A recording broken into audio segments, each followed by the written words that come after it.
I want to tell you about a moment that still haunts me. July 1st, 2010, Huntsville, Texas. A 28-year-old man lies strapped to a gurney, tears streaming down his face, whispering the same words over and over. "Coming home, Dad. Coming home, Dad." His father had died just weeks earlier. In 9 minutes, Michael James Perry would be dead too. But here's what keeps me awake at night. 3 innocent people, a mother, her teenage son, and his friend, were murdered for nothing more than a red Camaro and an SUV. And the violence? It didn't start the night those lives were stolen. It started 20 years earlier, when an 8-year-old boy received his first diagnosis. What transforms a child into a killer? And more importantly, what are the warning signs we're missing right now in the children around us? Because Michael Perry's story isn't just about one man's final hours. It's about everything that led him there and what we failed to see coming. Michael James Perry was born on April 9, 1982, in Houston, Texas. His teenage biological mother gave him up for adoption at birth. What strikes me most about this case is that Michael was adopted by people who genuinely loved him. Caring parents who wanted nothing more than to give him a good life. This wasn't a story of neglect or abuse. This was a family that tried everything in their power to help their son.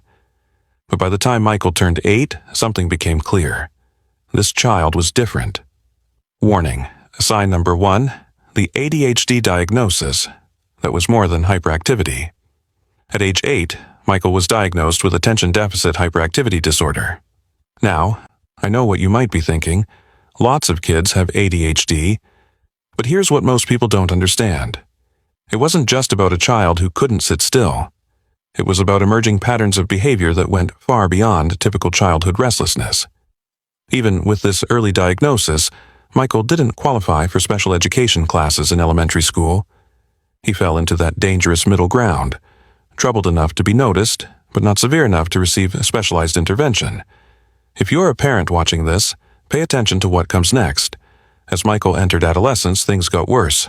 Much worse. Warning, sign number 2, oppositional defiant disorder, when defiance becomes destruction.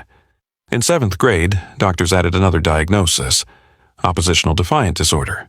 This wasn't typical teenage rebellion. Michael became truant in middle school, leaving home whenever he wanted and returning at will. His parents had lost control.